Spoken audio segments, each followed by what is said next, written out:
whether they have made their stance very, very clear. This is not the first time. In 2018, they equally issued a similar letter to Cameroonians, but also noting that this year we had an outing of 3 bishops asking the President of the Republic, His Excellency President Paul Biya, to stand this year's elections. But after the Episcopal conference that took place in Boya, the bishops said it was not their place to indicate whether someone should run for presidency or not.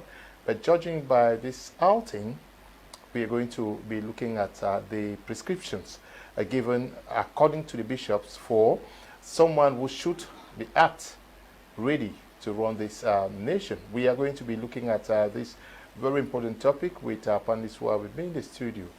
Dr. Michael Demancho is a lecturer with some universities in Cameroon and is in the studio with me. Good evening. We're glad to have you.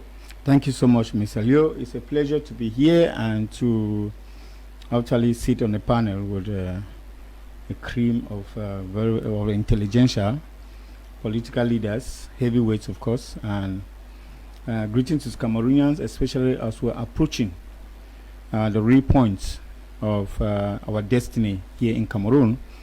Another opportunity for us to have a change and for those who were born maybe after 1982 to be able to see another face surface, because as we say, change is constant. And of course, I usually say that there is no successful person without a successor, and therefore no matter how hard you have worked and no matter how hard people have clapped for you, there's always a time to say goodbye.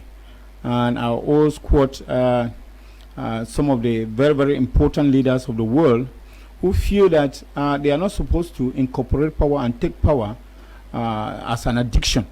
Because when you take power as an addiction, that is after where there is a problem. You take on power to serve. And I greet all the Cameroonians, especially the people from Nkononi, of course, who are fervent listeners and watchers of this program, my Media Prime, every evening, glued to their TV set.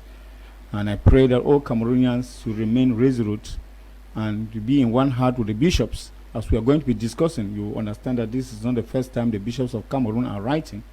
We are going to be able to dissect their past inputs as far as elections are concerned, and then we see what impact they have created in all that they have been doing in the past, and what impact they will create with this letter that looks hard, even though very little in the face of those of the respondents. Okay, just to note that it's not our position of this platform to decide whether someone runs for elections or not, except the Constitution bars them from doing that. We also are in the company of Mapol Kum, coming all the way from Boya, Southwest Regional Capital. He is the editor-in-chief of Africa Excellence magazine. Good evening, Moa. We're glad to have you. Yeah, good evening, Leonard. Thank you for having me on board this platform again. Like you said, I'm coming from Boya. I want to send my heart to the people of Boya, especially the victims of the fire accident in Boloma. Minikoke? With Minikoke, who were completely helpless.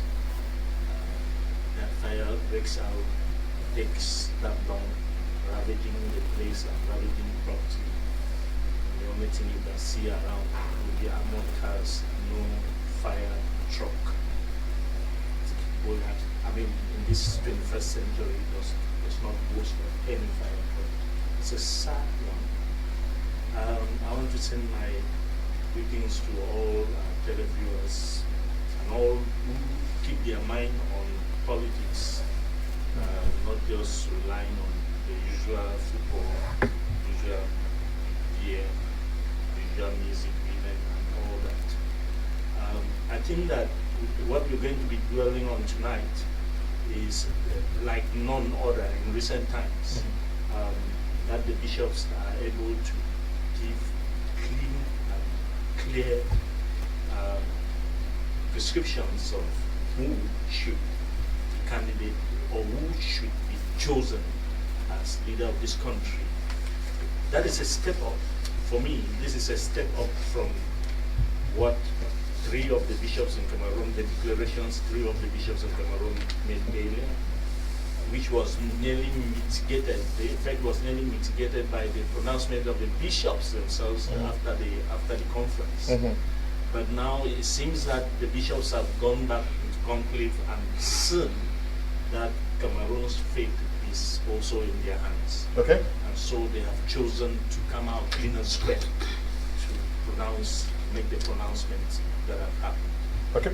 We also guessed this night by this guy, they call him the Kangaroo Man. Evis Tayon is the Deputy Communication Secretary for the CRM party. Good evening with us. Thanks very much, Mr. Kum. It's my pleasure, and greetings to all the people of Gunoko village as usual.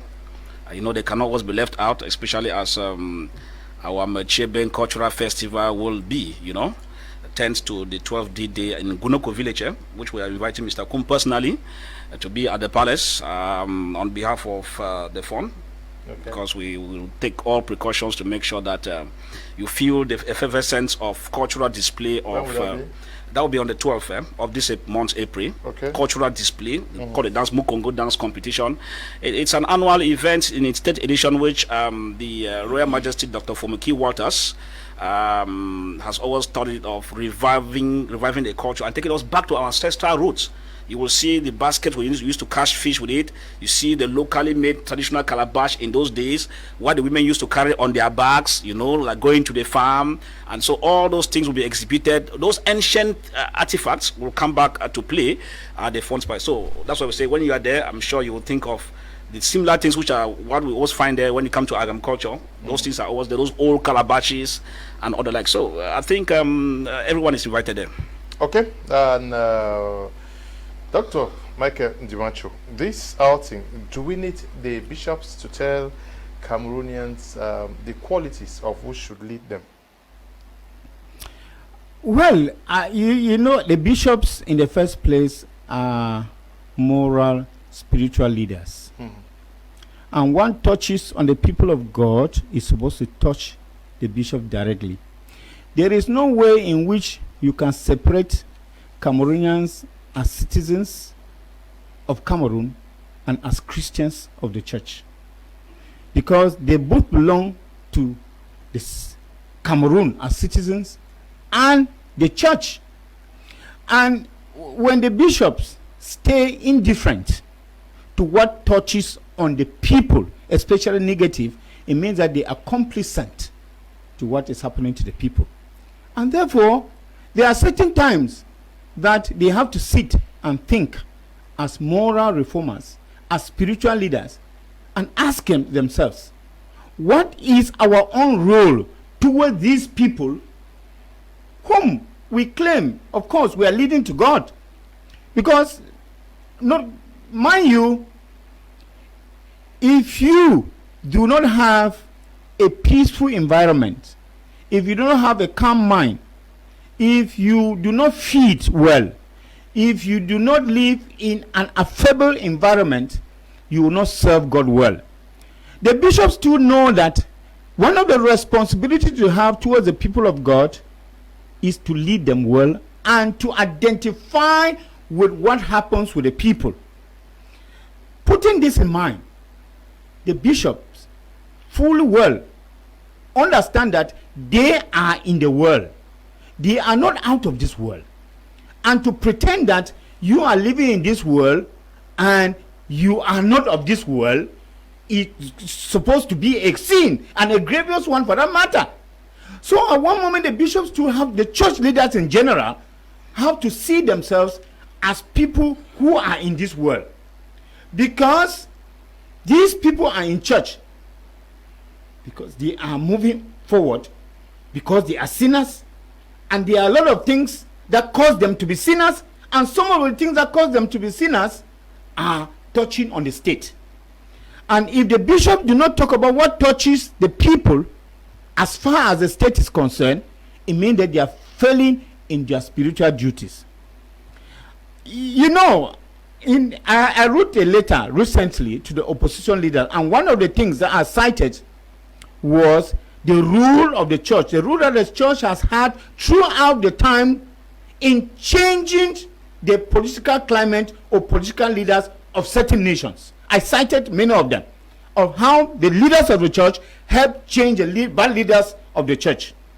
And they become a time whereby the bishop will say, like Rosa Parks, we have borne so much for so long a time. Our people are suffering.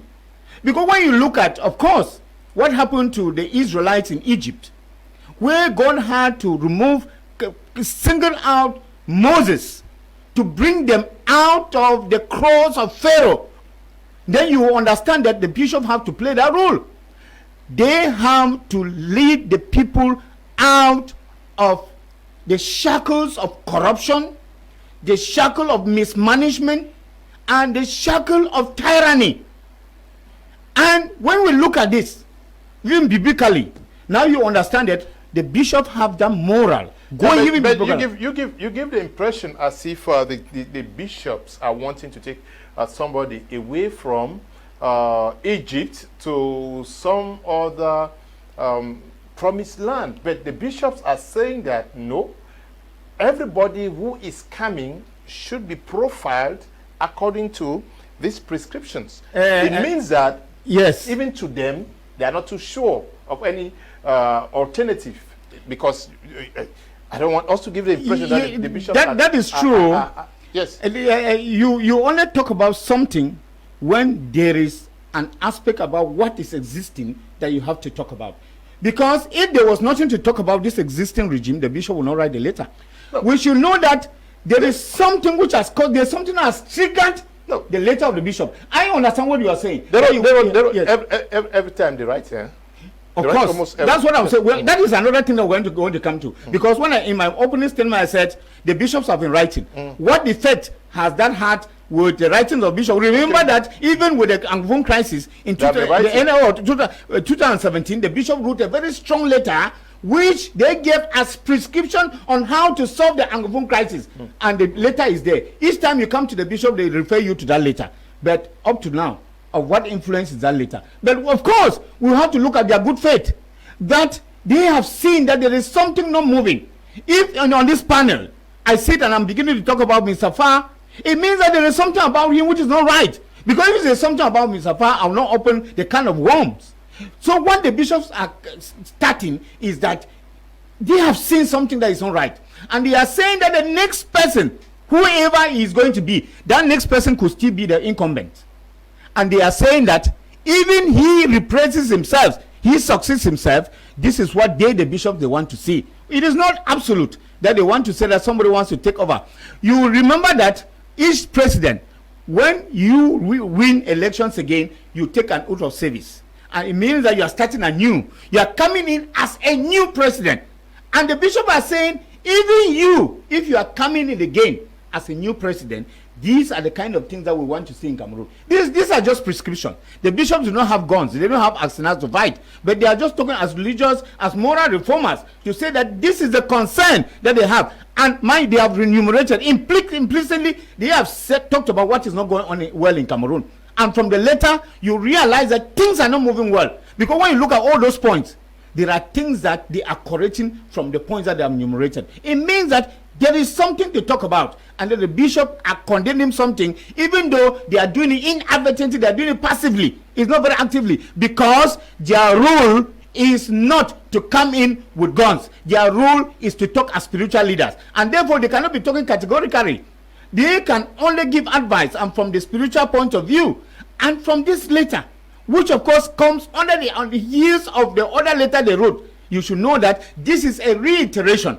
Because those who do letters, they know that when you do repetition, it shows that there is something important you want to talk about. This is a letter that has come less than some few months after they wrote the other letter. It means that there is something cooking. It means that the bishops have gone and reflected and seen that the first letter they wrote was not strong enough. And analytically, this letter, if you go by the critical discourse analysis, you realize that this letter is much more contextual than even the first one, because now they touch on things very particularly, and they are saying that this is actually what they want. It is a straight message to Yaoundé. It's a straight message of whoever is coming, and that this is what they want to see. And from the act, I mean, from the tone of the letter, you know that they are not happy. So we cannot say that, well, directly they are asking this person to go, but implicitly they are asking him to go, and they are saying that if anybody wants to come, even though there's a bishop who say we'll even welcome the devil, it already shows that there is something wrong about something, and that the person who is to come know that we are not going to take it with a pinch of salt. This is what we want you to bring forth on the table, and they have enumerated those things we want to come. And this is not queuing in to talk about what the Bishop of Yagua said, what the Bishop of Douala said, and what other religious leaders said, and people were condemning them and saying that they were talking ex cathedra. And I said, but you cannot separate what the Bishop has said ex cathedra with what the Bishop said in cathedra. And to say that the Bishop has reflected and said that they have to be in synergy with what the previous bishops have said. Okay, yeah. When you go through, I don't know whether you've gone through all the points, is it to say that the bishops are setting a foundation on which every next Cameroonian leader should stand? He also said that it does not exclude the incumbent. Of what importance at this time? Let me first say that the bishop's outing this time is nothing strange. Okay. Remember that the debate has shifted from whether the bishop should speak or delve into political issues to, it is now even shifting to, should they not bring out this kind of interventions more frequently so that they can continue to educate Cameroonians when political issues go wrong. I want to say that before I get to what you asked me, I want to say that I do not want to undermine the impact that the writings of the bishops have left in Cameroon. If you take the memorandum of 2016, I do not think that because nothing was done about that memorandum by the recipient, it means that there was no impact. Principally in that memorandum, the bishops were asking for dialogue to be engaged so as to solve the problems that the Anglophones have in Cameroon. Whether the dialogue was engaged or not, the bishops had given their position, and those who have the mantle to solve these problems and have not engaged the dialogue take responsibility for their actions, that they have been educated by the bishops of Cameroon, by the Anglophone bishops, I should say, because that memorandum came from them. Now, the points that have been raised by the bishop, the 10 points that have been raised by the bishop, I read them within the lines. Okay. And I can tell you that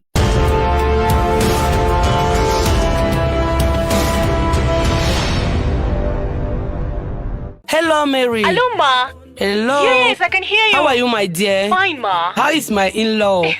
And my grandchildren? They're all fine, Ma. And your mother-in-law? And your neighbor? Have you finally reconciled? We did, Ma. Let peace reign, my dear. Jesus! God will make that nothing bad happen to you, my Amen, dear. He Ma. will bless you with lot of money. Amen. Anyways, your cousin B is finally getting married. Wow. The introduction is on Friday at Foncha Street. Bye. Bye, Ma. So all this was just to tell me that B is getting married. Mama has discovered the call bonus code. With Orange Bonus, enjoy cheap calls to all networks at the same price.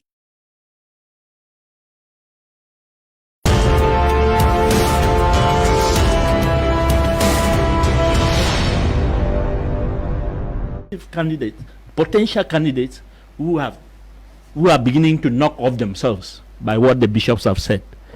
It is not the bishops telling them. The bishops have just given moral standards. Moral standards for candidates to observe, so that the electorate should see them having these qualities before they vote them into that position. I give you my word, there's a lot of panic.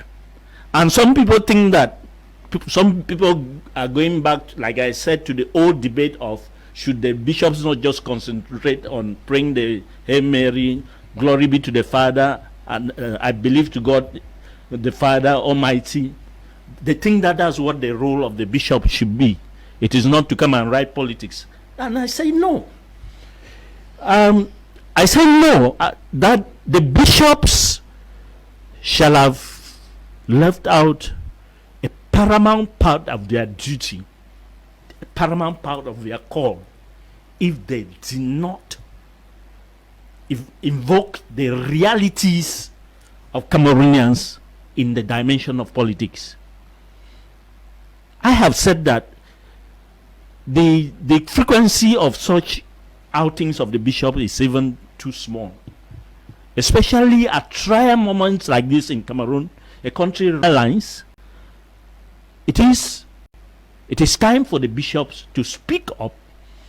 Sometimes I think that it should even get to the level of calling names when there is need to address societal issues. And so, like I said, people are beginning to shape themselves, like amoeboids, shape themselves into the sizes that the bishops have, into the formats that the bishops have created. And those who cannot fit in those formats already know themselves. And they will naturally just phase out, or they will get angry and try to go and behave vice. But it will be known that the bishops have given the format for people to follow. So for me, I doff my hat to the clergymen who have taken upon themselves to set the pace. Okay. And I expect other clergymen in other denominations and religions to follow suit. Because, like he said, when the physical person is not settled, the spiritual and moral person will certainly be destabilized. It is for me a pleasure to say that this letter of the bishops should not be taken lightly by any Cameroonian. Okay, you think that is very timely, but many persons are now talking about these bishops. Kangaroo man, Tayon. Seemingly they are stealing the show from you guys, the politicians, because if you watch across, this is what people have expected. Yeah, why are you laughing? The bishops are there. Are they coming in as assisting what some of you guys have failed to do? I think I should say that the bishops are not doing what we have failed to do. They are only complementing. And why do I say complementing? Each and everyone has a role to play. Okay. And by no means are politicians comparing with bishops. Okay. Bishops are simply exhibiting their moral duty. They bless you people when you people are doing. No, I'm still coming to that. They bless all of us, whether good or bad. They bless even those who are embezzlers. They bless them. Those who have side phone monies that are supposed to be used in cleaning up the cities, they keep blessing them. It is their moral duty, because they need to give you a long rope to draw, so that the day you are going to hellfire, don't say they did not tell you. So they have done their own job. But as I said, with the activities of the bishop, we have done our own. If you look carefully, we have been sending out similar communiques on stopping these, ways on taking Cameroon forward to another dimension, how to bring an end to the ongoing Anglophone crisis, which has even led to the arrest of our militants. They are still in prison and all the like, upon threats on Professor Moscato will not even go in for election and all the like. We still continue because it is part of the persecution. So what I'm saying is simple. These bishops are simply doing their job. And I think that as a politician, I will do everything humanly possible to also support these bishops. Because in real terms, if these bishops themselves were not doing what they are doing now, it will be a call for concern. You will remember that in the previous elections, bishops have not been outspoken the way we find them now. I repeat, in the previous elections, bishops have not been outspoken the way we find them now. And if we see them taking this particular direction, it means there is fire on the mountain. Whether people like it or not, they are simply doing what they are supposed to do. And sometimes we say it's better late than never. Now you realize that in the present dispensation, if you go to South Africa, we know that Bishop Desmond Tutu played a vital role in combating the apartheid, and of course it yielded fruits. If you go to DRC, you realize that the bishop himself of Kinshasa played a major role, including the bishop of Kivu region, in order to quell an uprising that turned deadly at a point in time. Now, if you go to the Bangusu area, that's in Central African Republic, realize that the clergy themselves there and the Catholic bishop there also played a major role in accepting the Muslims who came in and they had refuge in the Roman Catholic premises and stayed there for over 4 years under Roman Catholic protection in order not to be killed by the opponents. It now tells you that the church has a moral role of bringing you to order, so that the day you are meeting your doom, do not say that the bishops did not caution you. Don't say so, because you will be held in your own respective cobwebs. Of course, the mission of the bishop is not only to maybe incumbent, but it's also to any other leader who's coming in. And if you look at it, I was so moved with the aspect of mobility. That particular clause touched me very well. I remember I spoke to someone. I said, but we had an attack, a deadly one in the far north. If it were in a normal country that is not kangaroo inclined, would have had probably a head of state within the next 45 minutes arriving there. All right. Take for instance, like the business magnate that lost his goods in Boya. We are told many persons had been enjoying and getting things cheaper from that business guru there at Bunduma. All right.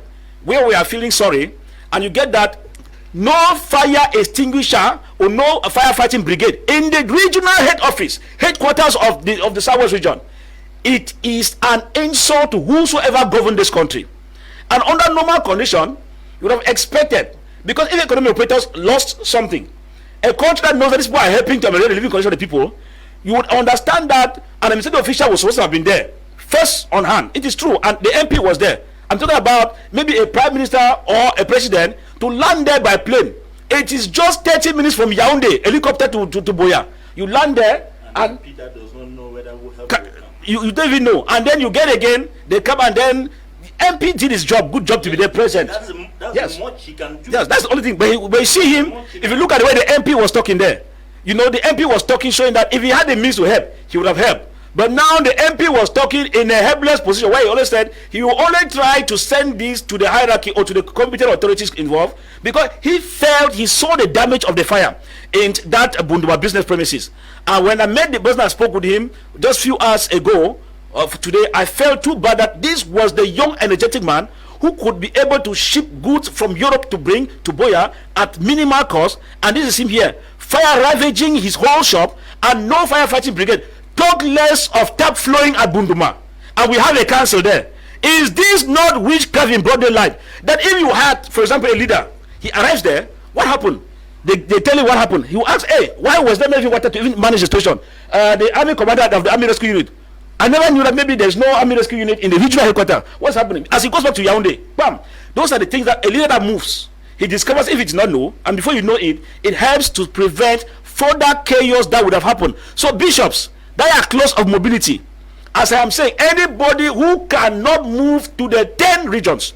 Do you know, Mr. Moa, Mr. Kum, and Dr. sitting here, that we have presidency in all the 10 regions, manned by presidential guards, paid by the state treasury, run on exorbitant. I say president, that's presidential launch in all the 10 regions.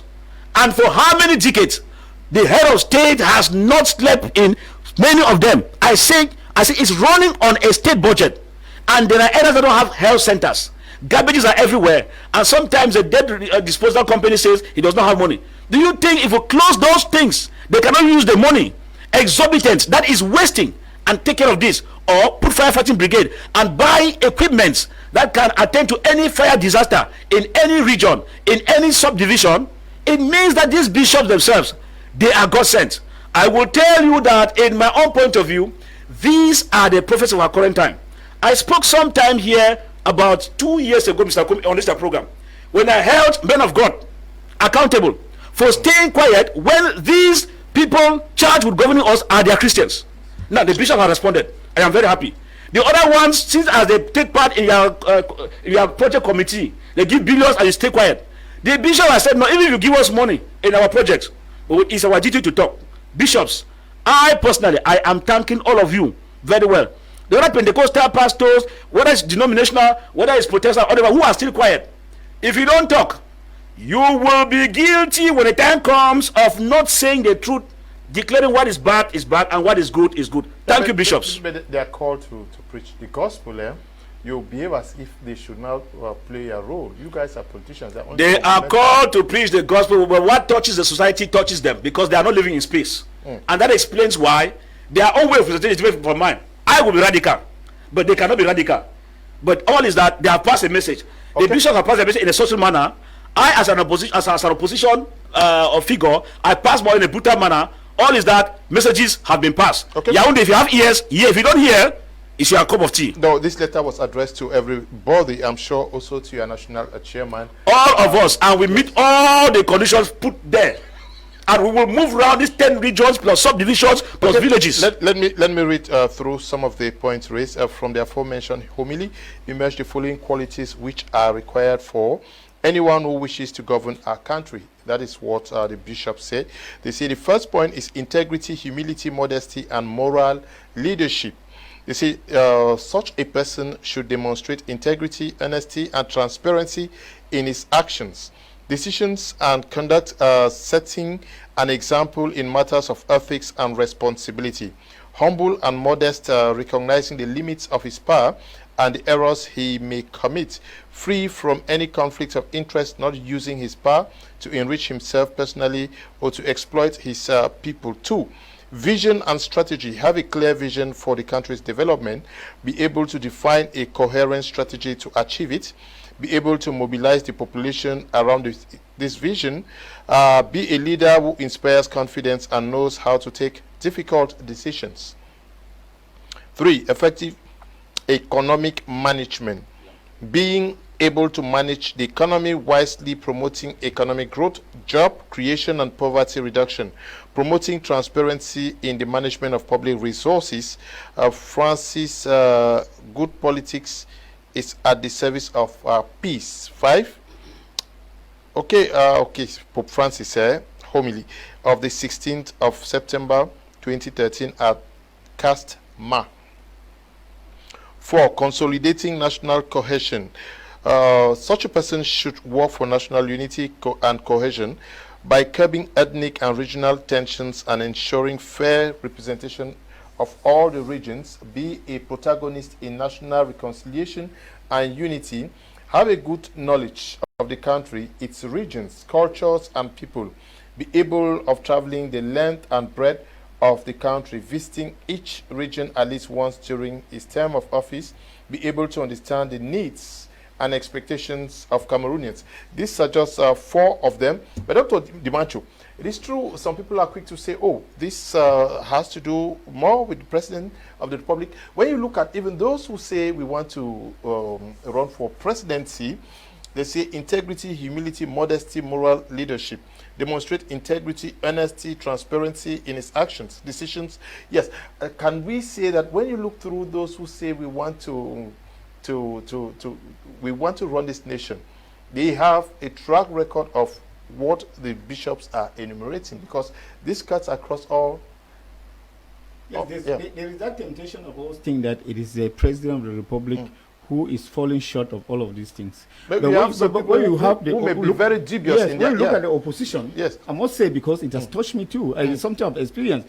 When you look at the opposition in Cameroon, you ask yourself whether these are people who just want to lord it over other people. They just want to sit there at the level of authority and look at all other people at the level of solidarity. Because throughout all this period, for the past few weeks, that I have been trying to actually get to the opposition, I've seen that there are some people who are really on the Trojan horse, some opposition leaders. And when the bishop talk about that, they know exactly what we are talking about. Because we have impression that in Cameroon, and it is a reason why we even have so many opposition leaders.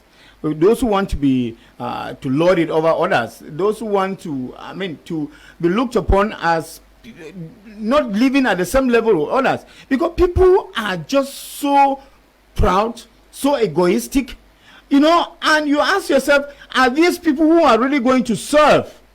Because I remember I have contacted a few opposition leaders, some, of course, I would not like to call the names, and the way that you find them behave, it is sometimes when you really introduce yourself to them and you let them know who you are, that you find them calm down and they want to actually receive you. And then I ask myself, it means that the poor people who are really down there and who are clamoring for them, we even talk about opposition. We see that there are masses, the masses who even fight for the opposition more than the opposition leaders themselves, and who die for them.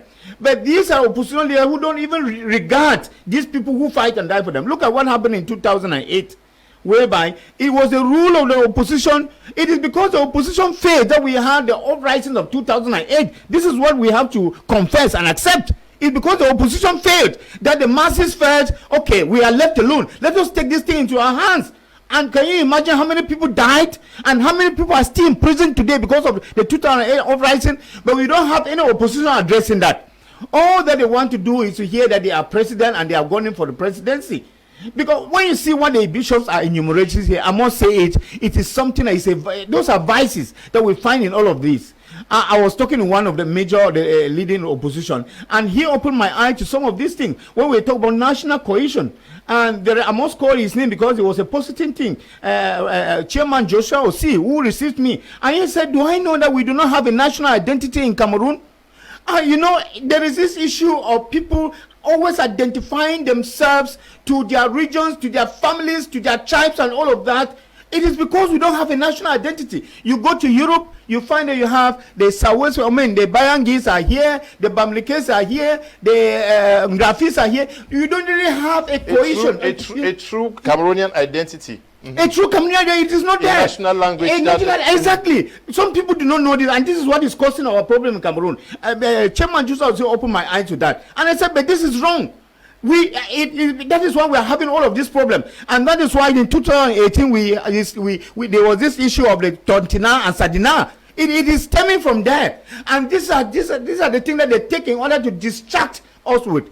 So I think that the bishops are people with clairvoyance, and they are people who have actually looked around and see the way Cameroonians live. There is no Viva and Sam in Cameroon. I must say this. There is no Viva and Sam in Cameroon, and when they enumerate those things, it is because they have realized that even in the church, this is happening. Let us not be ashamed to say this, that the bishops are not only talking about what will go in the presidency. It is what they have seen from the churches that they want to actually use that as preaching and actually open people's eyes. Because you find that in churches, there is this community in church, there is this one in church, there are these segments of people who are in church. So you find that there is no unity among Cameroonians. And what obtains in church is the very thing that obtains in Cameroon.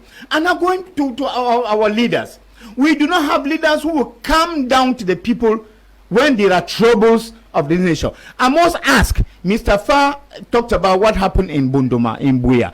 I'm still waiting to see the political leader who went down to condole with that young man who lost a great deal of his property there in that fire accident. We will have seen at the very period, even for the sake of, even for the gallery. For pretense, that's what I'm talking about, gallery. Just for pretense, we see them flogging there. I mean, this is what animates the political arena in the country. Like we see Peter Obi in Nigeria, where there's even a funeral, I see him there with a wife. Where there is a little issue, I see him there. Where a man who is already garnering the opposition and putting the incumbent party in giving them sleepless nights. So I think that it is because of pride that you find that there's this egoism that you have in these political leaders. Or is it that they do not have the the clairvoyance or the advice to get things done the right way. So when you see the bishops are the voice of the voiceless, because in the church we have all set of people. In church you have devils, in church you have politicians, in church you have business people, in church you have people with tribal inclination of all those, and the bishops live with the people. And therefore when they gather all of these from what they have written, you see that the bishop have a data. They have collected data somewhere, and that is why they have to write this. I call this an open letter. This letter is not specifically to Mr. Paul Biya, no. It is an open letter to all Cameroonians, even though it is coming on the heels of a very, very important event in this community, which is the presidential election. Okay. The fifth point says ability to listen and engage in dialogue. Ability to listen to various stakeholders in civil society, political matters, trade unions, etc. Be open to dialogue and consultation in order to take decisions that meet the expectations of the population. Be a tolerant and open-minded person, capable of understanding and respecting the differences and diversities that characterize Cameroon. When you look at those who are vying for this position, who have declared already, how have they shown their capacity to dialogue, to respect the ideologies of others, and how tolerant are they across the board? Let me first of all say, before I come to that question, let me first of all say that the points raised by the bishop are interwoven. Yeah. You can't clearly draw a line between any of them and the others. It seems that all of them have a common ground. Now, let me say that whether you are looking at the opposition or the regime in power, the party in power, you seem to see that issues of humility, which would lead somebody to be humble, which will lead somebody to be able to listen to others, which will lead somebody to be able to engage dialogue. A lot of the settings are missing. I mean, whether it's opposition or the regime in power. I give an example. Take the regime in power. There is what I see as express denial of dialogue because people don't want to sit with others on the table. That's lack of humility. You can give it any name. People don't want to sit on the table and talk with anybody. They say, we don't want to dialogue with this. We do not dialogue with this. And that's a human being talking. You don't want to dialogue with the next person. But the same thing is reflected even in the opposition. You don't want people to contest. Even in the what you call primaries, you don't want people to contest, and so you exert a fee that people cannot afford. You call that democracy. You say for somebody to contest the position of the national chairperson, he must be able to pay so many millions of francs. That's denial of competition. Which is, I mean, denial of having contest. That's part of it. It happens elsewhere that you have an opposition leader who does not want, just does not want to cede power to anybody. I mean, it should always be about him. It's always about him. Like it is in the ruling party. It's always about, I mean, for 40 years and above, 42 years, 43. It's always the same candidate that God created only you. You are the only one that God gave competencies to. That's the lack of dialogue. It's lack of humility. It's lack of association. It's a lack of that humility.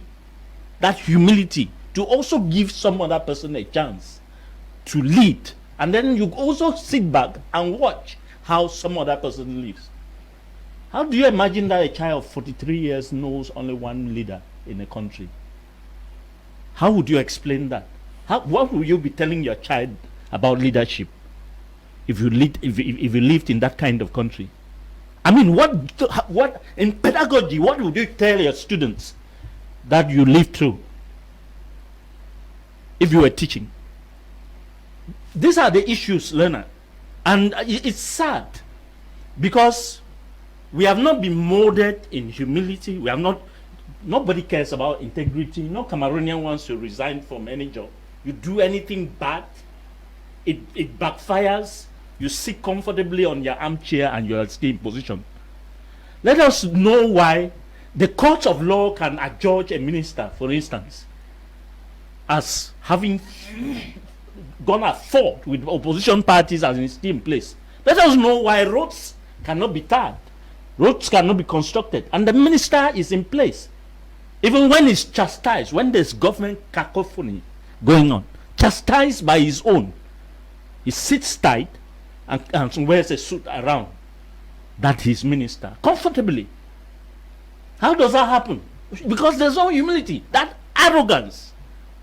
Because if I were the one that somebody, I mean, ministers have told you that roads are not being tarred, you step down and have the little scrap of honor that can belong to you. You step down. That's what we do not have. Because people want to stay in power and ride on high horses. That's the whole of it. So these are the kind of people that the bishops are saying that arrogance should not be a quality of being in power. Okay. Should not be a quality of being in power. The bishops actually are looking at someone. Let me say this. Okay. When people do that, when people do all of that, they are under an umbrella, and that umbrella entertains them. They don't resign. They are not sacked. So the person who does not sack those kind of people shares the blame of what has not gone right in the country. So the bishops are telling you that any umbrella that does not observe that integrity should not be in power. Please, those things are to be read within the lines. The bishops have spoken volumes, and they should be read within the lines. Okay, they should be read within the lines. Now, they say someone who has a clear vision for the country's development, be able to define a coherent strategy to achieve it, be able to mobilize the population around his vision, be a leader who inspires confidence and knows how to take a difficult decision, be a protagonist in national reconciliation and unity, have a good knowledge of the country, its regions, cultures, and peoples. But we understand that there are many persons also who want to run this country who apparently operate only from within some divisions. Since the creation of their party, maybe they have never won anything out of their division, and we know how tribal Cameroon is. Is this, yes, is this not also a wake-up call that please, this is a serious business? We need people who have a clear grasp and whole representation of the 10 regions and why not divisions and subdivisions? Yes, I think you know, like what Mr. was said here, all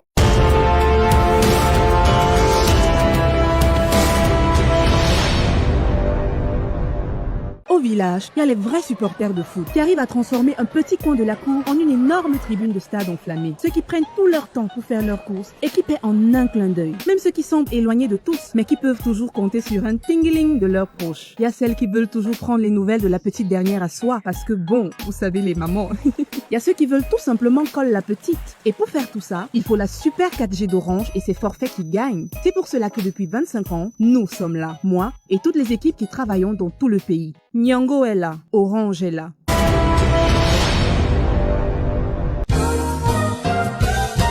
Pay your taxes and custom fees at Express Exchange. The solution is close to you. Enter an Express Exchange agency, head to the cash register with your tax notice, and make your payment of tax and custom fees with ease.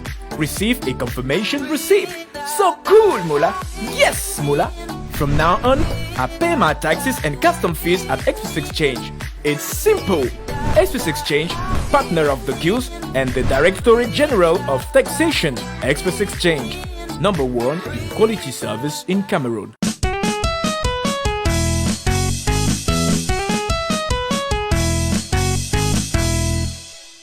The grass field area, they have their own peculiarities. Now the sour regions this way, linking up, they also have their own peculiarities. You want to crisscross again. The Anglo-Saxon culture has its own peculiarity, different from that of the 8 regions.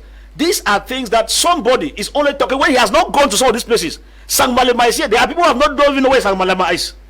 Ngalemunduka, they don't even know. And they tell you that they want to lead. And when I watch the programs on, I used to enjoy the way it moved. It's harnessed by Mr. Kum and other like. And I ask myself, to be a president, we have how many thousand polling stations? Are these persons telling me that out of the 25,000 polling stations, how many followers do they have that can represent them in those polling stations? These are questions people are not asking these things. And do you just get overnight and just man the rostrum? I want to be president. When you look at it critically, Goodluck Jonathan started long. That is why you see him. He was able to be vice president. Before vice president, he had been governor. There are some indicators that move. If you go even to find themselves in Senegal, as tax inspector, they had manned a structure. I mean, a taxation structure that they had that experience as senior tax inspectors in terms of governance. These are the things we're talking about. I cannot be governing 5 in my house, and I'm blowing grammar of presidency. No. It is hyperbole. It's a hyperbole, and people take it for granted, and that's why you see some media people think that this issue of presidential candidate is more of a joke, and I agree with that school of thought, because anybody just get up, I want to be candidate. You are looking at their backyard. There is no trace of the people who can lead even their own family, and they are telling you they want to lead over 30 million people. Come on, how clowning do we look like? So what are we saying? The bishop has spoken. There are some peculiarities you must understand. How does the man in the West region behave? Even in the West region, the man in the noon area in Bamum has his own peculiarity, different from the other part of the people in the West region. It is very, very factual.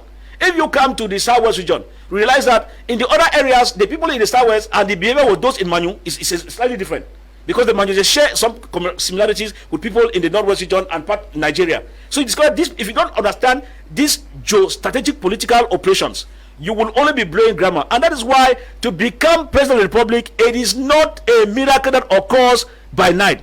It has to do with practicalities, and what the bishops themselves are saying simply means that you won't be able to have a mastery. Do you know if you have a mastery of this? The moment there is a problem somewhere, you will use the approach peculiar to that. That is why the sociological and anthropological components of the nation Cameroon needs to be mastered by any presidential candidate. If not, you are clowning, as they are clowning already. Thank you. Yes, you wanted to add to what briefly? Yeah, briefly. The issue of mobility, of the capacity to move. Yeah. Yes. Let me just take a scenario and present. The people of the north of Bamenda, in the northwest, because of the anniversary of the Cameroon Armed Forces in 2010, had an opportunity for their roads to be tarred, because the president of the republic went to Bamenda. And since then, the roads in Bamenda are an eyesore. Abandoned. In fact, nothing is left to remember for those roads. The people of Boya had an opportunity for roads to be tarred in 2014 when Paul Biya visited Boya, and that was the last time. Since then, Boya has nothing, I say nothing, near nothing to remember 2014. Bamenda is waiting for another 2010 to have roads. There's a grandstand in Boya. Bamenda is waiting for another 2010 to have roads. Boya is waiting for another 2014 to have roads. You will realize that if Paul Biya does not move to Boya, Boya will be plunged in the mud that is currently in, and Bamenda will be plunged in the mud that is currently. That's why the bishops are talking about mobility, because when he passes, when he came in 2000, in 1999, when eruption happened in Boya, a road passed. He only waited again for 2014 to come, then for roads to pass. After that, he has not gone back. So Boya cannot have roads. Bamenda cannot have roads. And so when you have a president that does not go, imagine that there are other regions that have not seen the president even once in the past 20 years. Even once. How do you expect development to be triggered in that place? Since development only follows when we have public investment budgets that are located they have not left any impact, because we don't want to open another page here. Don't talk about public investment budget. Please don't just talk. Let's not talk about that. Let's just talk about the president's movement. Don't hurt wounds that exist. Yes. No. I'm the moderator. Please. Yes. You were going to yes. talk So I'm saying that it is necessary for the president to be able to move. Yes. Anyway, for just to do follow up and also oversee how the people look like. But now these bishops have come out. Are they doing what the civil society and other politicians have also not been able to do? Because the weight, when you look at, they are the ones actually setting the political discourse as we speak today. No, you know, one of the things that the bishop can say freely is that at least they have that freedom to say certain things. I must say this. What the bishops are saying, there are things that some civil societies may not say. Well, of course, it is their right, but it's out of fear. So why? Because the bishop enjoy at least this particular freedom and, you know, to say what they are saying. And one of the things that you have known is that the church is such a powerful institution. Talk less of the Catholic Church. Over the years and over the time, the Catholic Church has always stood the test of time. Of course, it is a state. And therefore, it is like a state talking to a state, even though it's a state within the state. So we have to understand it from this perspective. Remember, there's the period of Ndongmo, where Ndongmo had some of these outings to talk to Ahidjo and tell him about his dictatorship and how we are having an arch criminal, a helm of the state. And Ndongmo was saying that very clearly. And of course, what happened to him at the end? And you know what the role that the Pope, the room played during that period of the famous statement, "Kill Ndongmo and give my bishop." That was the room wrestling with the government of Cameroon. Imagine that some of us who are civil society, I'm asking them, Mr. Fa, some of us civil society will wrestle. Who is going to come to our rescue to say, kill Michael and give back my civil society activists? So these are some of the things, realities we have to look into. No, secondly, you have to know too that these bishops, their children are the Christians. Civil societies, they have their biological children. Exactly. That's an issue. The answer tight. We have to understand some of these facts. And that is why you find that when most people start activism, they send their children abroad. Because at least they want to go carry their heads and do what they are doing. Exactly. So the bishop have Christians as their children, and they know that there is nothing they can do to the Christians. And even they do. It doesn't touch them personally, it touches the church, and the bishop will say it touches God, and we only have to pray. That is it. But your own child, you don't say we only have to pray. That is your church. They are touching. So you see that it is not just like playing the role of the civil society, the bishop are playing their own role. I was talking to one of the greatest contemporary Pan-Africanists of our time, Dr. Omar. He's an American. I talked to him the other day, and he was asking me about the situation of the church and politics in Cameroon. And he schooled me on what obtains in America. He says that the Africans in America, or the African American, they have a different view about politics. That with the American community, you talk politics in church, and they find it well. It is like an education for them in church. But when you want to talk politics with African Americans, they say, no, leave that. Our church is not for politics. We are come here to pray. We are come here, leave that politics. And that is the very thing that obtains in Cameroon. I'm asking myself, to what extent will the bishop go? would this be able to get into church too? Because it is also important to educate the Christians about the role of the Christian in the society and the role of the Christians in voting. The fact is that sometimes we end these things at the level of writing, and that when you get to church to preach about this, it is very difficult for them to do.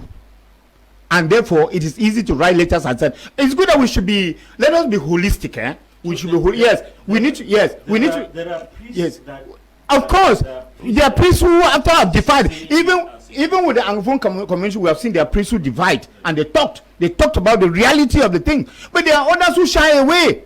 So we think that some of these things should get into the church.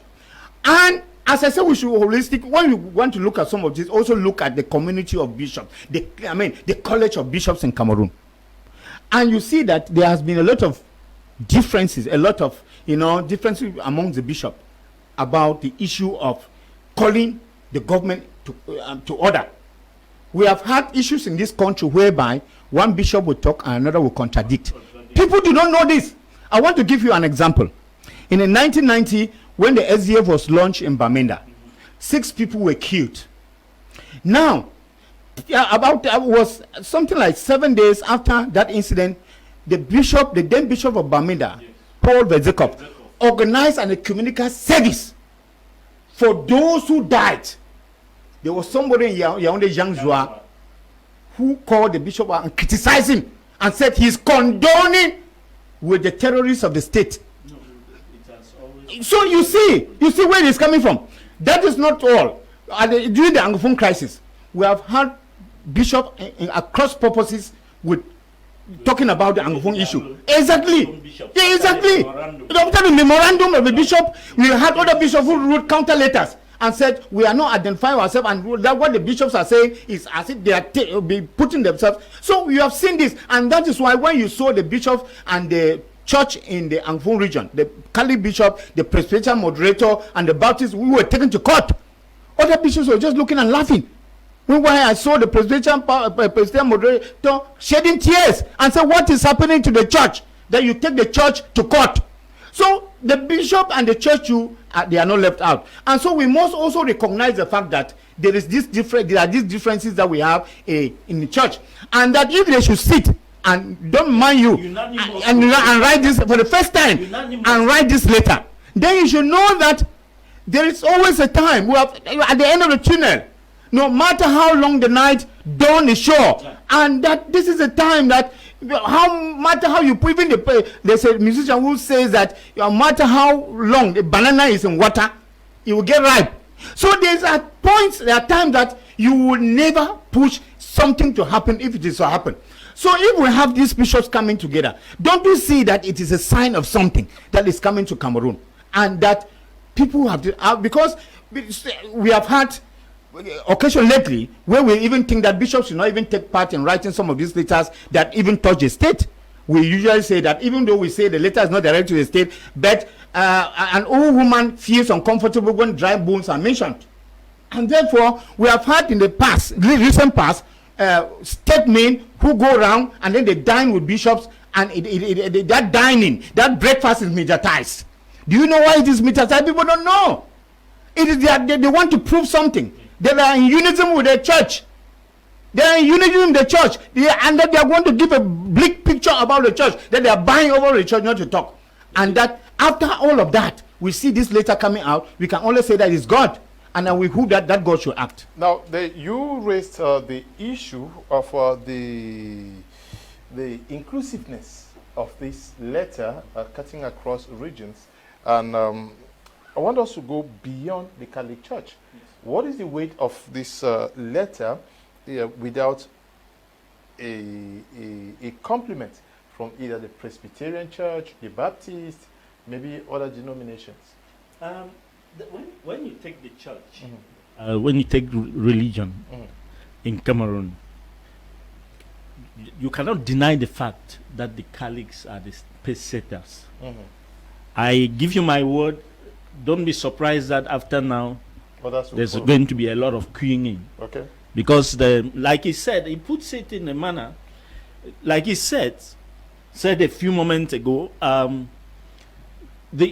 everybody is taking reserve fearing the unknown, wanting the bigger weights to make the utterance, and then let the others go. I give you my word, this will definitely energize the other religions to be able to follow suit. What we can agree on from that document is that these are the issues that touch directly on the life of this country, especially when it comes to electing a president or electing anybody in public office, because those qualities run down. Whether it's municipal councillor or whatever, those same qualities will run down. We are talking about presidential elections now because that's what we have at hand. I would say that there is a lot of fuss that is raised now because something is about to happen in Cameroon. The dimension is what we don't know, but something is going to happen in Cameroon this year. I'm not a prophet. I've looked at the trends of events, and I can tell you that something is going to happen. I mean, simple science. You can make projections. So I think that we should give the bishops a chance. He has said that, take this away from the letter, take it to the church. Also go and tell Cameroonians in church to register for elections, for the elections. That's where the bishops should go now. If they should tell Cameroonians to register for elections. They have charted the way, so they have already embraced the elections. Now tell them to register. Tell them that it's their duty. Tell them that if they do not register, they are part of the apathy, voter apathy. They are part of those who ruin the country. If you do not register for elections, you are taking part in ruining the country. I give you my word, Cameroon is going to be changing in our very eyes come October. It takes people to register for elections and stop the usual talk of what does it change. Yeah, are you surprised that the Catholics are taking the lead? He raised the issue that civil society organizations, to some extent, cannot speak because they are afraid. This is a bold step that has been taken by the Catholic Church. Should the Pentecostals and others also add their voice to this? That is not asking, speaking directly to the government, but telling Cameroonians that this is the qualities. Because many persons, you are the one who said some persons are just blowing, is it hot grammar? Just blowing grammar. Blowing grammar, yes. But is this also an opportunity for almost everybody to come? The civil society can also join what the church is doing, because what they are doing here is doing profiling of who should be voted as president. They are helping the electorate. Yes, I think that there is no harm in queuing behind something that is good. Okay. You can even photocopy what is good, it's accepted. But when you photocopy something that is wrong, that's where there is a problem. So if you decide, if people, this is already a pay setting. And as I said, the bishops are coming timely, one. And they are coming timely also holds water because they hold the diplomatic part of it. Many people understand that the Vatican is a state in Rome. And all of those bishops hold the titles of His Excellency. That is in diplomacy. And that explains why the weight they carry is not the same weight the other. I'm first sorry to say that. In governance, it's not the same weight the other men of God carry in terms of governance. I'm sorry to say that. But in the kingdom of God, they can be equal. Now God knows, it is God who knows. Let me say so. It is God who knows how He's classifying people. But at the level of governance that I know that they hold diplomatic levels, they have diplomatic passports and all the like. So you will not you will not rubbish a bishop the way you can rubbish maybe another man of God from another denomination. Now the pace has been set. That's why I said that for other churches to queue up, it's better late than never. It's better for them to also queue up in the same line. And if you look at what the bishops are coming out, the bishops, it's not like an error or because coincidentally it's an elective year. It's because the church too has been a victim has been #1 victim of this. He will tell you that the Catholic Church, for example, just like other churches in the rest of areas, have suffered from the crisis, which comes as a result of bad governance. And just like I was saying, and Doctor, humility, which they have mentioned in there, was absent. Because when they came for dialogue, the things of we'll not dialogue with terrorists, we'll not dialogue with this and that. These are the results that are still going. Until vibrant soldiers are still losing their lives, vibrant young Cameroonians in the name of Ambas are still losing their lives, kidnappings are still going on, and they sat in Yaoundé, they were evaluating the resolutions of the national dialogue, and they sat there and said the road between Wom and Bauru, wherever to acquire, is in order. And that's where the former moderator came in and said, no, you cannot be saying so. And the project is manned by a high-profile member of parliament in that area. See issues of integrity. You can see. Yeah. I mean, the state. You cannot sit in a meeting that you are evaluating the aftermath of the national dialogue. You endorse a road that does not exist. That does not even exist. I have sent that road there, wooden structure road, poorly nailed, planks poorly nailed and put together. And the contractor himself is a member of the ruling party. In that, how do you explain that? And the roads in Boya, Commander, that we just talked about a few years ago, they are all scraped off. Who has held who responsible? Those who executed those contracts. Who has been held responsible? So I think if you look at it at the end, we now realize that it is time for others to queue up. That's why I said, some 2 years ago, I had said, if anything goes wrong, the church is supposed to be held responsible. Because the manner in which my spiritual father can call me to order, Mr. Fan. You say the church is supposed to be held responsible. What then is your role as opposition? No, I'm coming on the part of opposition. Have been doing their part. Obviously, we have been doing our part. About the church. We have been doing our part, and that's why opposition have been doing sensitization. They have been hitting on the government. Wait, the kangaroo. How does the name come about kangaroo? They have been hitting. The name is kangaroo because they have been hitting, but the roads are still on tie. No, we don't have the capacity to tie the road.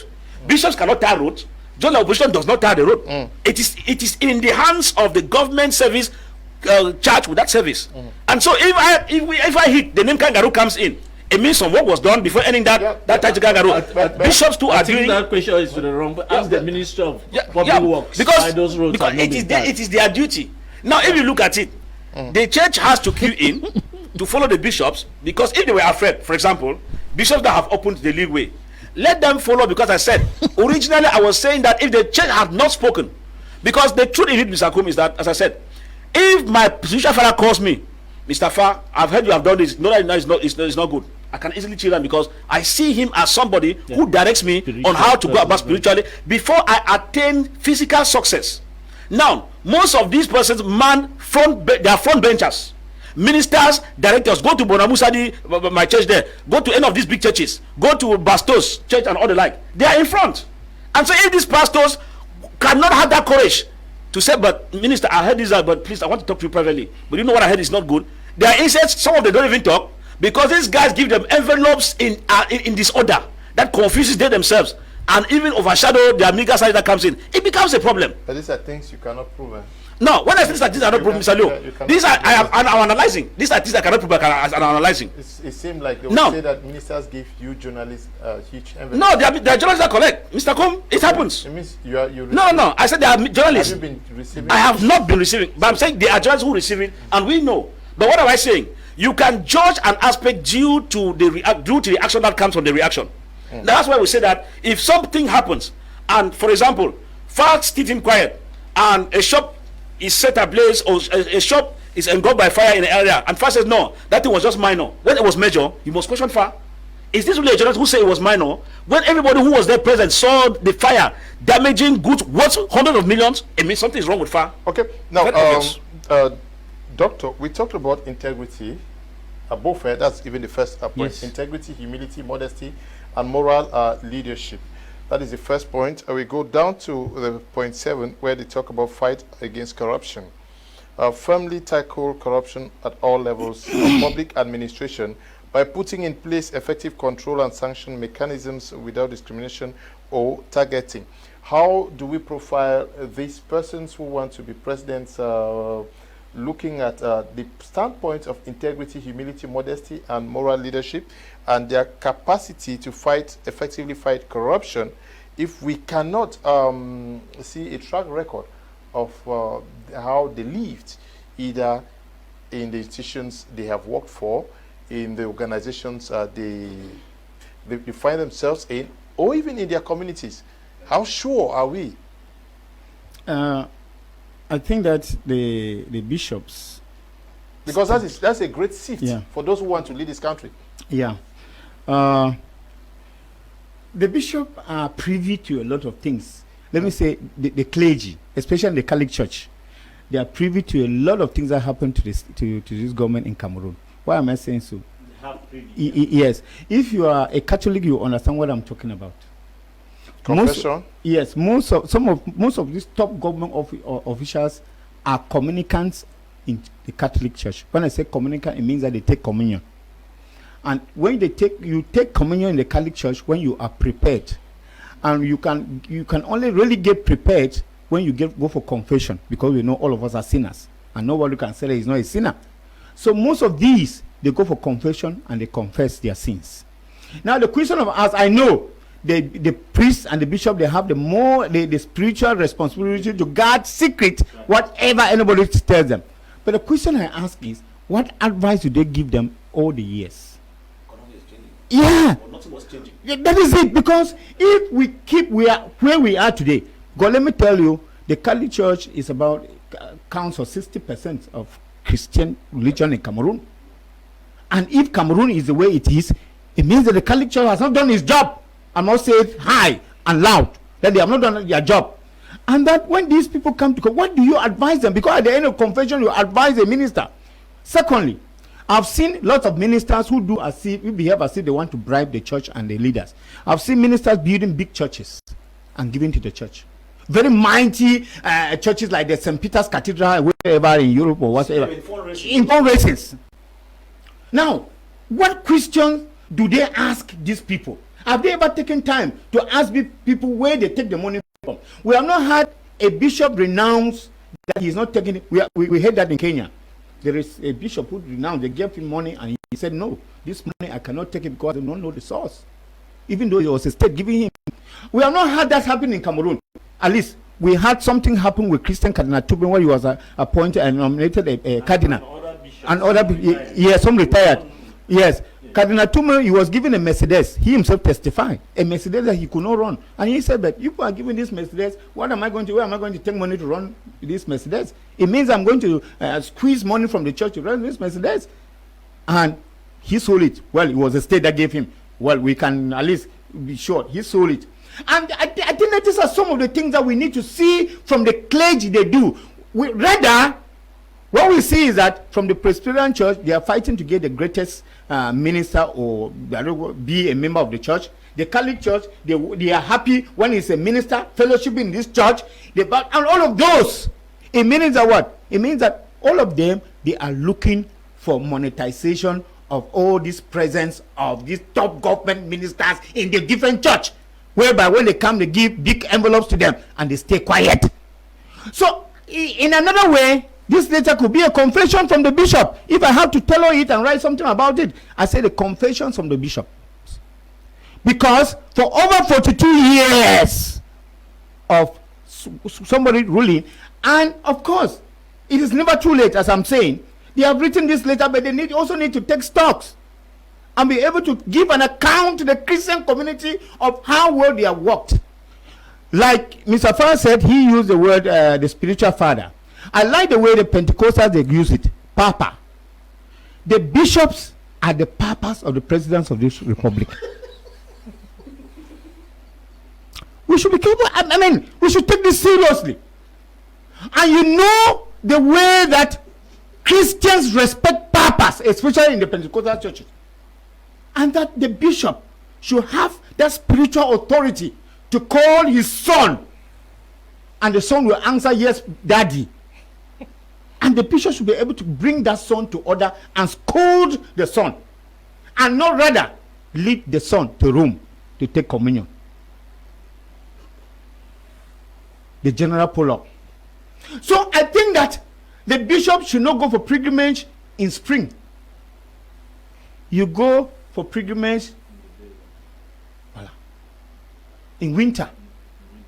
That is a period of suffering.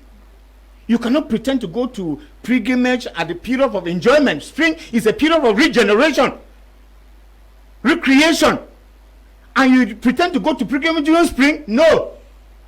Go to spring, the period of, dryness. That is when you are sure that you are going to do your fast. So what we are saying is that we should, why we criticize, why we accept that it's not too late, I think that the bishops will go back to the drawing board too. Okay. The ninth point says improve public services. Commit to improving the quality of public services such as health, education, and infrastructure, with a focus on ensuring equity and accessibility to all citizens. Implicitly, the bishops are saying that they are not satisfied with our public services, because here it clearly says improve public service. You agree with that? Absolutely. How would you not agree when other people have privileges to fly their families and themselves overseas for treatment, while Cameroonians are perishing because of lack of health facilities? Public service is for the families of those who can get their children into those services. How can you not agree when young Cameroonians growing up from poor homes have lost hope that they will ever get to some prosperous positions by simply working hard? How can you even not believe what the bishops are saying, when the only path of getting into state functionaries is using boxes of money and bribing some officials to have your way? It's for me very pathetic, and that is what has caused unemployment in this country. Remember a director of taxes who had how many thousand? 2,600 salaries. And it went on for 10 years in this country. Went on notice for 10 years. If I were the Minister of Finance, that director did that under me, or I was the president of this country, I will resign. Take it straight from me. I will tender my resignation and leave. That's unheard of. 10 years. 10 years. How many thousand salaries? That's what Cameroonians have been plunged into. I would tender my resignation and leave. But we don't have integrity. We don't have humility. We don't have modesty. The children of ministers, the children of others can flash themselves around in Porsche cars, hire very luxurious hotels, that if they tell you for how much is paid per night in those hotels, you ask yourself, something that can build companies, can build industries for this country. That's the modesty, the lack of modesty that the bishops are talking about. A child who does not have a job, a jobless child, but super rich. Super rich. Where's the money coming from? And then does not even have the modesty to hide what she has been endowed with. We are not saying that ministers should not give their children whatever, but we are saying that modesty, you should, in the sufferings of Cameroonians, you should even pretend that you don't have that much, so that you don't put a lot of ache in the hearts of those who do not have. That's the modesty they're talking about. That almost escaped us, and I wanted to bring it out. Okay. The modesty we're talking about, we hope that those who are vying for positions should know that we expect them to work according to... That's it. To that. Like if you look at it, what about that modesty? like what he's saying, if you look at it, first, the aspect of accountability and modesty, they move together. Now, if you look at it, we have only 2 Cameroonians who have resigned so far. Gaga Aman Aji and Professor Maurice Kamto. I mean, resigned from the service. When they said the way I'm looking at it is not going. Gaga Aman Aji gave the first lead. No, remaining what I remember or not is not the issue. The issue is that he looked at it. How many Cameroonians in their mind, like what Mr. Moa is saying here? I saw Michael resign. Yes. We can add him here number 3. You're right. No, it is true. Yes, it is true. He resigned. I agree with you on that. He resigned. Yes, thank you. Thank you for adding that. Like you see what Mr. Moa is saying here. You sit and see something is not going. If you persevere and stay in it, it means you are part of it. But that modesty will require you not to be part of that system, which means you leave the system in order not to be part of it. Yes. It's very normal. You simply admit a fault and leave. No, Asong did well for that one. Yes. Thank you for reminding me. His own is factual. That as a medical doctor and as a lawyer, as medical doctor, he resigned from his post, from his work. I said no, he's no longer interested in doing it. And he denounced his salary. Good. That one, I think we have to give kudos where it is due. Yes, we give him kudos where it is due. So you see that we have 3 Cameroonians so far. Thank you for telling me. Just 3 in the history of Cameroon who will sit and tell you that I am playing off my lucrative job. I mean, lucrative as a minister or as a secretary of state or as a medical doctor, not to be part of this system. No, people need to give kudos, and this is the culture we are trying to correct. Because when you have that modesty in you, when the system becomes kangaroo, you cannot be part of it. You dissociate from the kangaroo system, so that when the ship is collapsing, fly right to the debris, right to the deepest part of the sea, you will not be held accountable as being part of it who added at least 85 kilograms of that ship to sink again well. No, you will not be part of it. Like it is sinking now. Thank you. Okay. Diplomacy and international relations.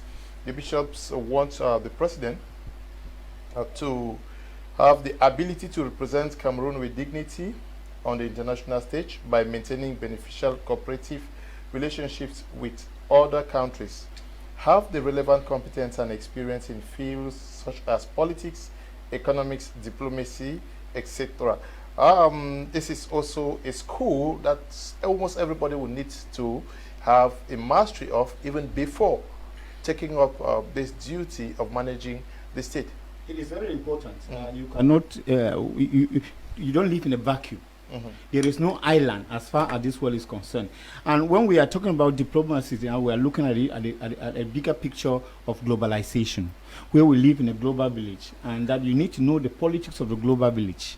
The politics of the global village is that politics of bringing something to the world stage. And you must know how to cooperate, because we live in a corporate world. And that is why in diplomacy, sometimes we talk about there's nothing like permanent enemy and no permanent friend. You must know exactly what is beneficial to your people. And that is mostly what most African leaders they lack. They think about what is beneficial to them as individuals. When you go cause issues, or you sign international contracts, or you go create partnerships with international organizations, what bigger picture do you have about the people in terms of their living, their basic living? Now we talk about exchange of goods and services, international trade. What treaties do you sign with what country that you think is beneficial for your people? Or do you sign treaties with people, trade treaties with people, because you think that those will only benefit some few individuals? We have had issues like this in this country whereby people sign treaties that are going to benefit few individuals because they get into business themselves, and the business is within the limited number of people. And you're talking about Glencore. We don't want to be calling names. That's right. That's it. So those who are supposed to, even talking about the Bretton Woods Institute, you go take funds because you know that those funds are going to come down and benefit individuals. We borrow for COVID-19. We know exactly, and you're celebrating. You even go look for the loans and you celebrate. You are celebrating not because the loans are going for the common good of the citizen. You are celebrating because the loans are going to your individual pocket. I've just been enumerated. Look at what happened with the Kangate, where loans came from abroad, from the IMF, from the World Bank, And then all that money came, and every day we hear people are signing this agreement, loan in for COVID. It's like the money came in. Now, international agreement, diplomacy also deals with accountability.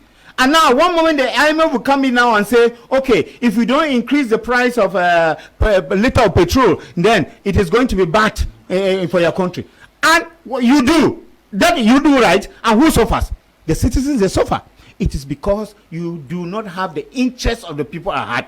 That is why we are talking about, the bishop is talking about a leader who is supposed to have the interests of the people. There's what we call patriotism. That word looks small, but it's a very, very big word. Patriotism. It has many meanings. It has so many meanings.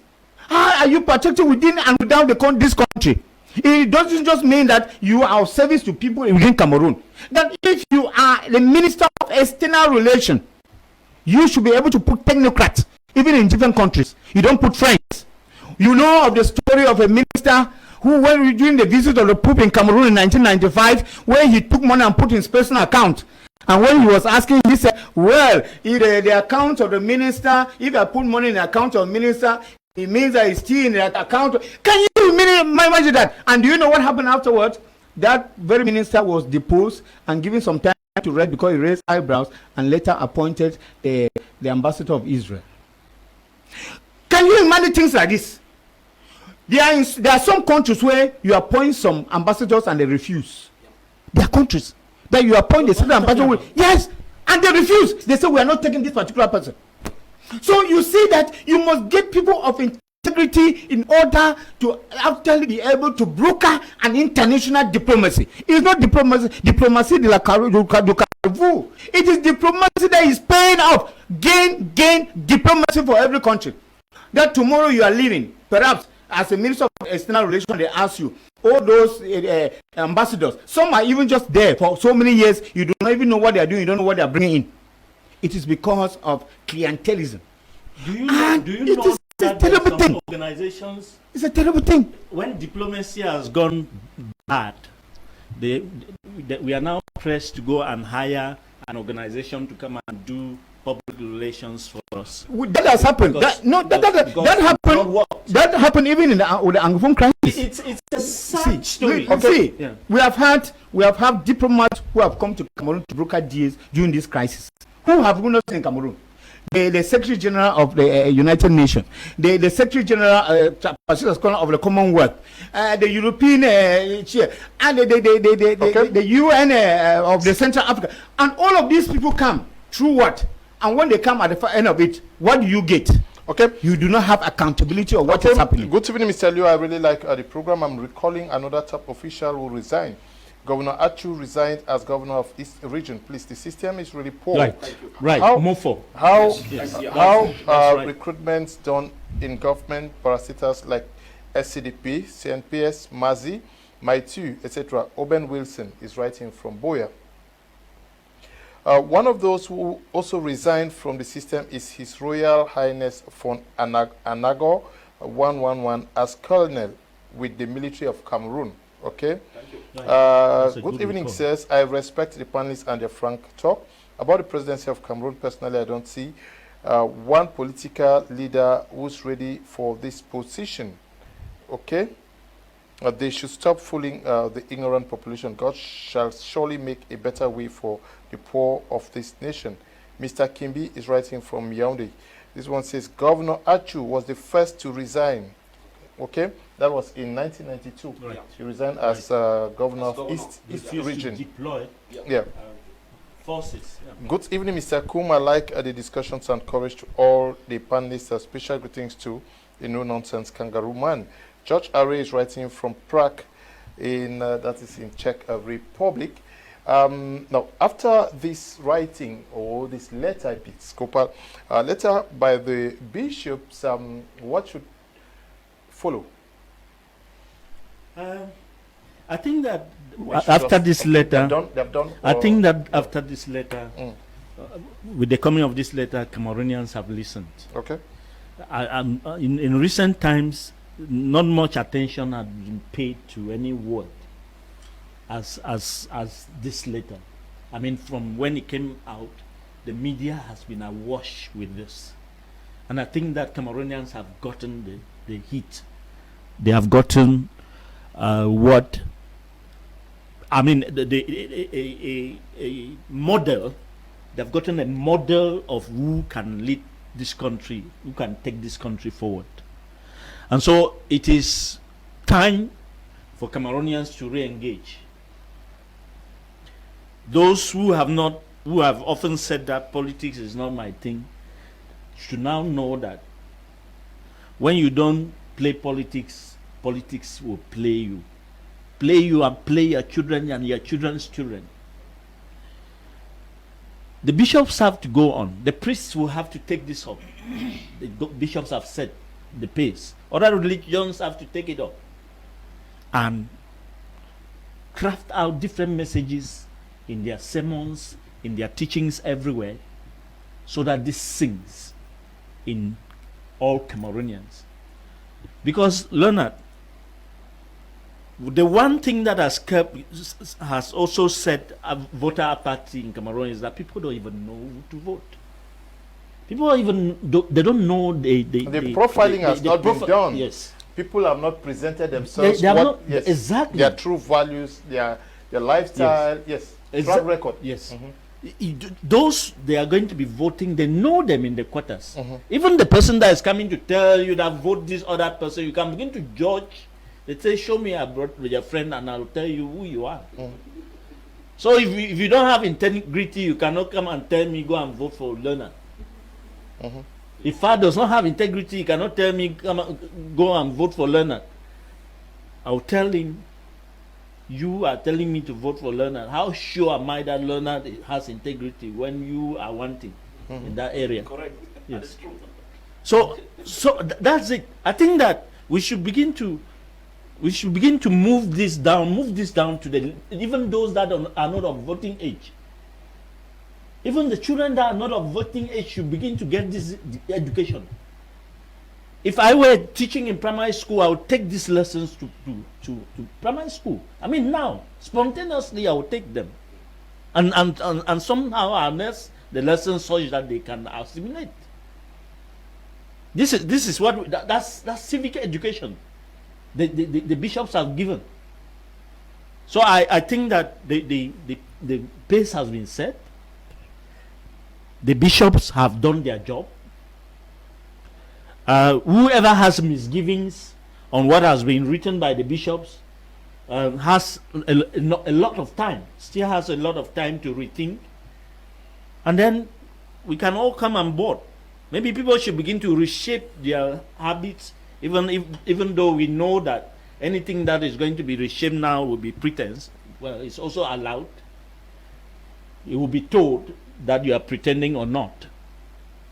So I think we have to just go on from here, and we can use this document, the prescriptions of this document, to get a leader that will lead this country ahead. Leonard, remember that this is not the only thing that the bishops have written in that letter. These are just the points that are outlined. Yeah. The bishops have asked for registrars, Elecam, to publish the list of registered voters, as and the opposition parties have been, CRM especially, has been asking. That tells you that the bishops are not sleeping. They are listening to all the things that are happening in the political landscape, and they are taking note. But why has Elecam not published that list? They are going to publish, as the bishops have written. Listen, let Elecam tell us that something that is inscribed in the law of this country, they have decided to outrightly defy that law. Why is Elecam giving Cameroonians trouble? Why has Elecam decided to be a problem to Cameroonians when we thought that it was a solution? Why is Elecam not publishing the list of voters so that we should see that there's transparency from now? Now we are seeing that there's transparency in the electoral process. What is happening to Elecam? No, please. That's not the focus for our discussion today. No, but the bishops have said so as well. I think that they should. Why did they have to wait for the bishops to talk about it? No, I'm sure the MRC has been having issues with Elecam on that. I'm looking at. It did not solve the problem. The bishops came. I'm looking at what the bishops actually said. I shared it today. The bishop said the legal framework for elections. The electoral process in Cameroon is governed by the Constitution and the 2012 Electoral Code. Despite this legal framework, the opposition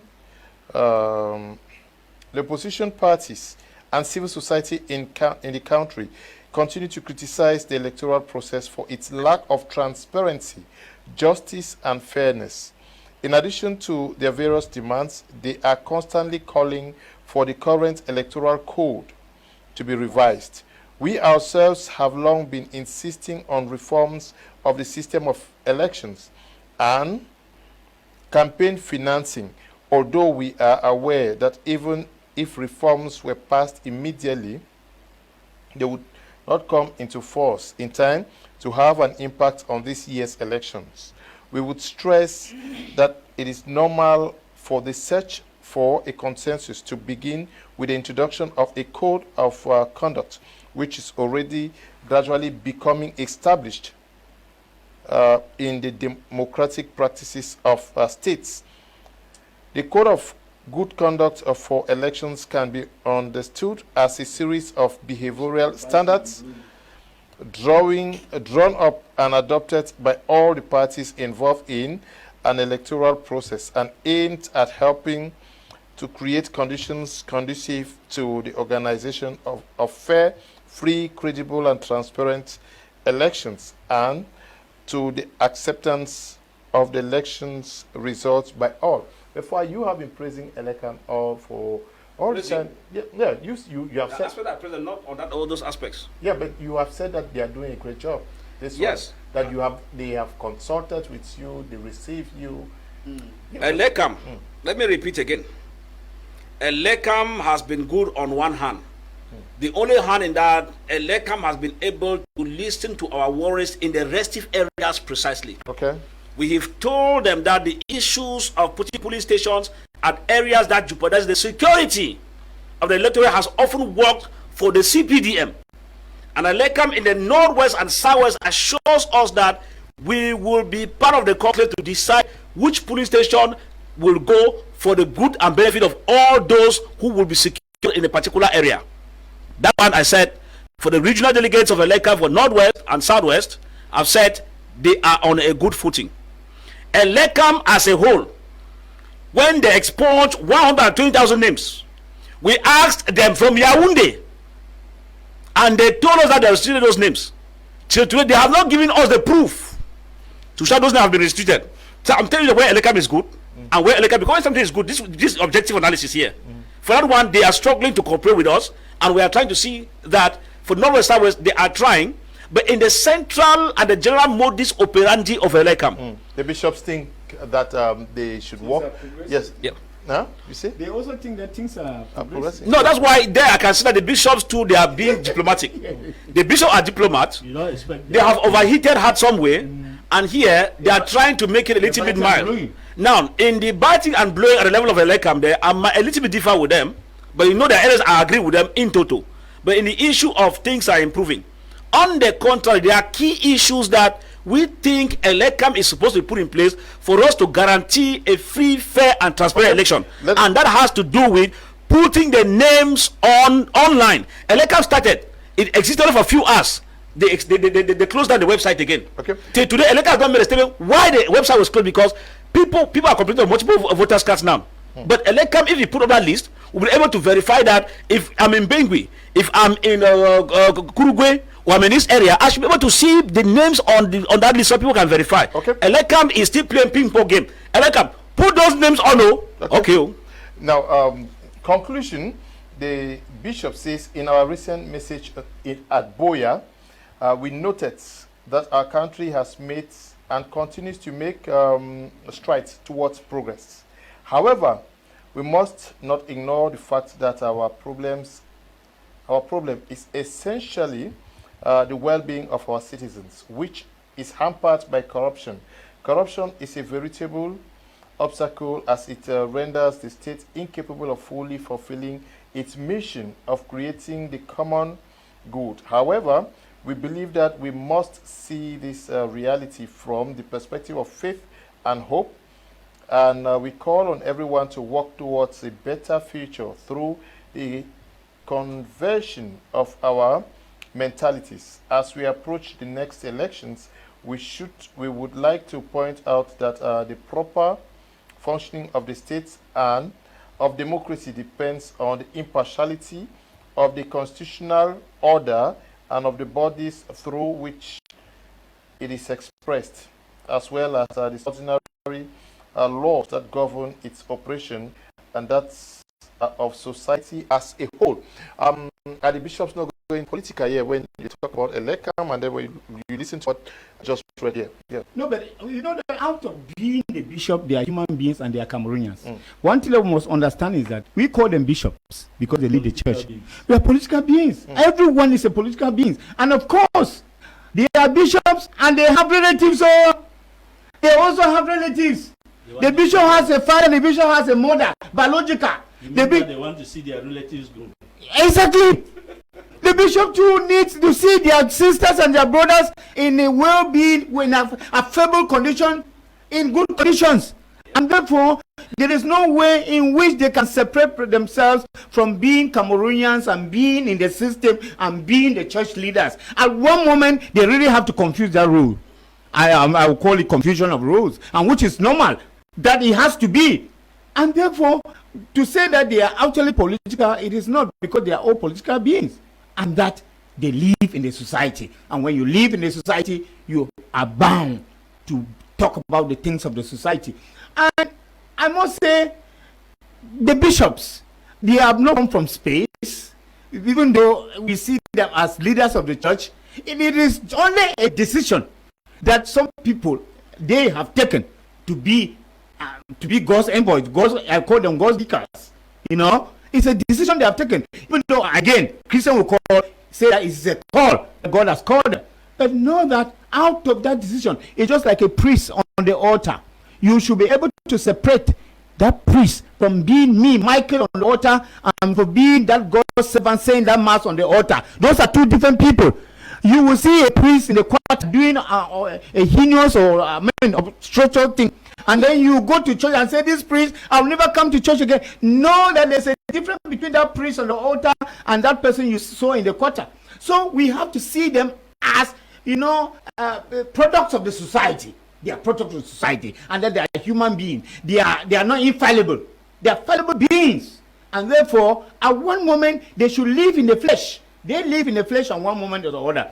And to say that they are like mingling in politics is not correct. And I rather call this, I say that this is the part of their social responsibility as priests, that they have to educate the people of God. But then I must say that I had a very, very bad situation with, one of the bishops here, the Bishop of Douala, because you cannot be calling Archbishop of Douala Kleda, because you cannot be calling people Christians to get involved in electoral process and all. I remember the time I called Elekam to come do registration in the Catholic Church in Bonomusadi.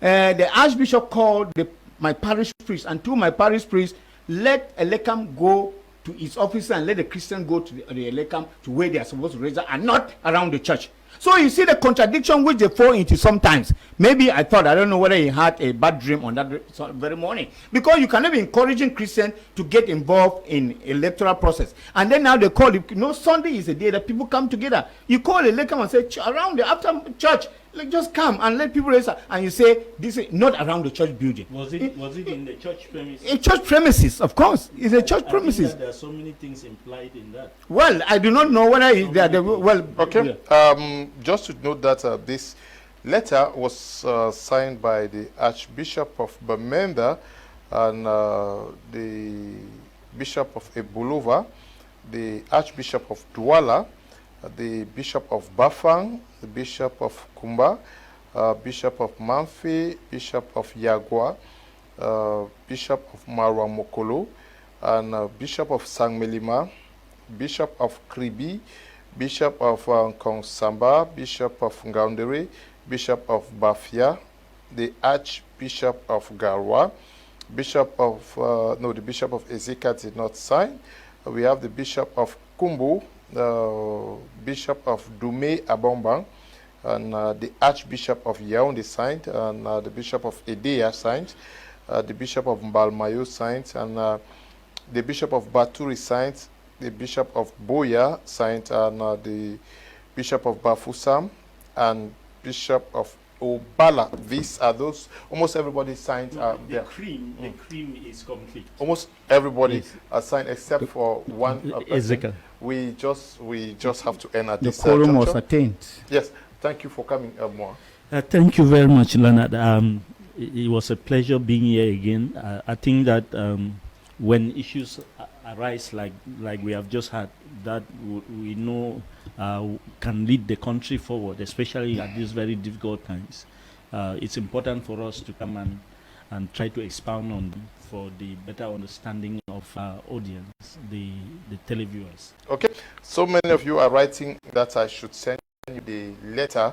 Just write me after the program. I will share with you, but not now. Just give me 20 minutes after the program. I'll share with you. Thank you for coming, Doctor. Thanks so much, Mr. Leo, and of course, I must also appreciate you, my media house, for the engagement you have taken towards this election. I think it has been enormous, and there could be no better education from a media house than this, and that throughout this period, close to a year now, you have been trying to lead Cameroonians. And of course, I must say the bishops are also copying from you, because the engagement you have taken to educate Cameroonians, all political parties coming on, the civil societies, and letting all people in nooks and crannies, they know exactly what is going to come. I think I most especially appreciate you, and to really pray that this continues until October. Thank you also for coming. Thank you. The recent presidential candidates should take this letter and digest it line after line. If they need literal appreciation, they should call Doctor who is here to give the literary meaning of line by line of that before they come again to start talking grammar that they are presidential candidates, which is not bad. It is good, but let them digest it. So thank you very much, and greetings to all those who are here, and to the people of Gunoko once more. As I said, thanks very much, Mr. Kum, for giving me the time which I spoke about my cultural festival. Thank you too. And I said we're waiting for you in Gunoko on the 12th of April for the Mechie Ben Cultural Festival. Thanks very much for Donatus, a good friend watching from Equatorial Guinea, and to the principal of Jibetes Kumba, Madam Juan, and then the Honorable himself and the chief of the principal of Kas Kumba, and a host of other high-profile persons who are watching this program right away, including the Dio of Bamenda 3 rather, subdivision who is watching us right away. And a host of others, we think that we will just keep saying what it ought to be, while we are apologizing that it might stay on people's toes, but the right things need to be said for us to enter the Third Republic without regretting how we entered the Third Republic. Thank you very much. Okay, thank you to Desmond and Eli for production, and to all of you for watching. Stay blessed. Bye-bye.